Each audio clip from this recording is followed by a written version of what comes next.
అవసరం ఉన్నది.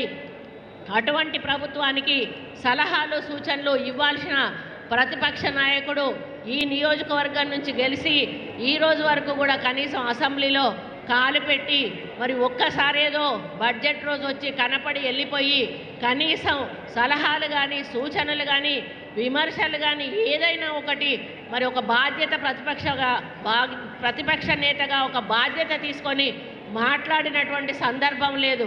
పోనీ అసెంబ్లీలో మాట్లాడకపోయినా అసెంబ్లీ బయట అయినా కూడా మరి ఫామ్ హౌస్లో నువ్వు ఎక్కడున్నావో తెలియదు, ఏం చేస్తున్నావో తెలియదు, నిన్ను గెలిపించిన గజ్వేల ప్రజలు ఎక్కడికి పోవాలో తెలియదు, వాళ్ళ సమస్యలు ఎక్కువ ఎవరికి చెప్పుకోవాలో తెలియనటువంటి దురదృష్టకర పరిస్థితి ఇక్కడ నెలకొన్నది. మా నాయకుడు నరసారెడ్డి అన్నను ఒకటే విజ్ఞప్తి చేస్తూ ఉన్నా, అన్న మన నాయకులతో కలిసి పోలీస్ స్టేషన్లో ఒక కేసు పెట్టండి అన్న, మా ఎమ్మెల్యే కనపడతలేడు, మరి అసలు ఆయన ఉన్నాడా, ఎక్కడున్నాడు, మరి ఉన్నాడా ఎక్కడున్నాడు, మాకు అందుబాటులో లేడు, మాకు కనపడతలేడు, మాకు కళ్యాణ లక్ష్మి చెక్కులు ఆగిపోయినాయి, మాకు షాదీ ముబారక్ చెక్కులు ఆగిపోయినాయి, మరి ఆయన వల్ల మేము నష్టపోతూ ఉన్నాము, మరి ఉండే ఎక్కడున్నాడో మాకు దయచేసి దొరకబట్టికి చూపెట్టండి అని చెప్పి పోలీస్ స్టేషన్లో ఒక పిటిషన్ ఇవ్వమని కోరుతా ఉన్నా.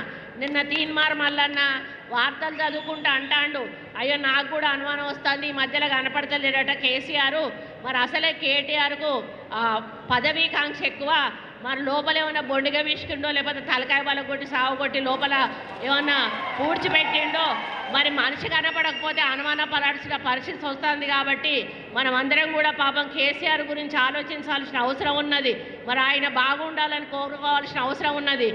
అసలైన తొలి వెలుగు. ఫాలో వాట్సాప్ @తొలి వెలుగు official.